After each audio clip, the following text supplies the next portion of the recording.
কোটি কোটি টাকা ব্যয়ে নির্মিত নারায়ণগঞ্জ শহরের অন্যতম প্রধান সড়ক মণ্ডলপাড়া থেকে নিতাইগঞ্জ পর্যন্ত এখন পুরোপুরি স্থানীয় প্রভাবশালী ব্যবসায়ী ও ট্রাক সিন্ডিকেটের দখলে চলে গেছে।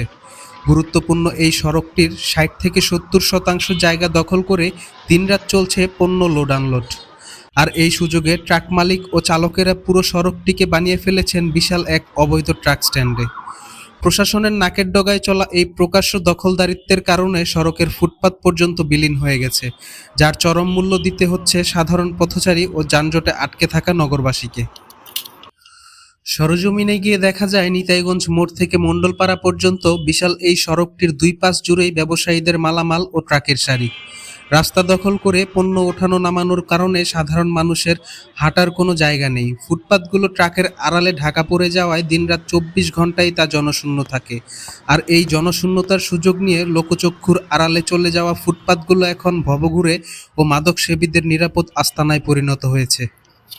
ভোগান্তির চিত্র এখানেই শেষ নয়। এই সড়কটির এক প্রান্তেই রয়েছে ১০০ শয্যা বিশিষ্ট ভিক্টোরিয়া জেনারেল হাসপাতাল।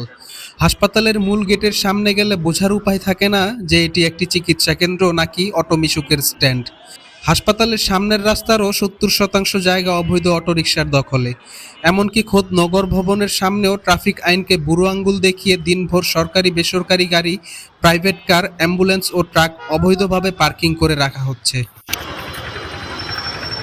এই সড়ক দিয়ে নিয়মিত যাতায়াত করা সাধারণ মানুষ ও পথচারীরা তীব্র ক্ষোভ প্রকাশ করে জানান, কোটি কোটি টাকা খরচ করে রাস্তা বানানো হইল আমাদের সুবিধার জন্য, অথচ এইটা এখন ব্যবসায়ীদের বাপের সম্পত্তি। একটি রোগী নিয়ে যে জরুরি ভিত্তিতে হাসপাতালে ঢুকবো সে উপায়ও নেই, চারদিকে শুধু ট্রাক আর অটো।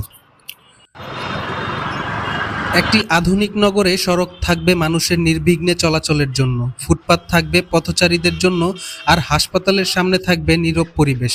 কিন্তু নারায়ণগঞ্জের এই গুরুত্বপূর্ণ সড়কটির চিত্র ঠিক উল্টো। নগরবাসীর স্পষ্ট প্রশ্ন, কোটি কোটি টাকার এই সড়ক কবে দখলমুক্ত হবে? সাধারণ মানুষের চলাচল নির্বিঘ্ন করতে সিটি কর্পোরেশন ও ট্রাফিক পুলিশ প্রশাসন কি দ্রুত কোনো কঠোর অ্যাকশন নেবে, নাকি এই জিম্মি দশাই চলতে থাকবে এভাবেই?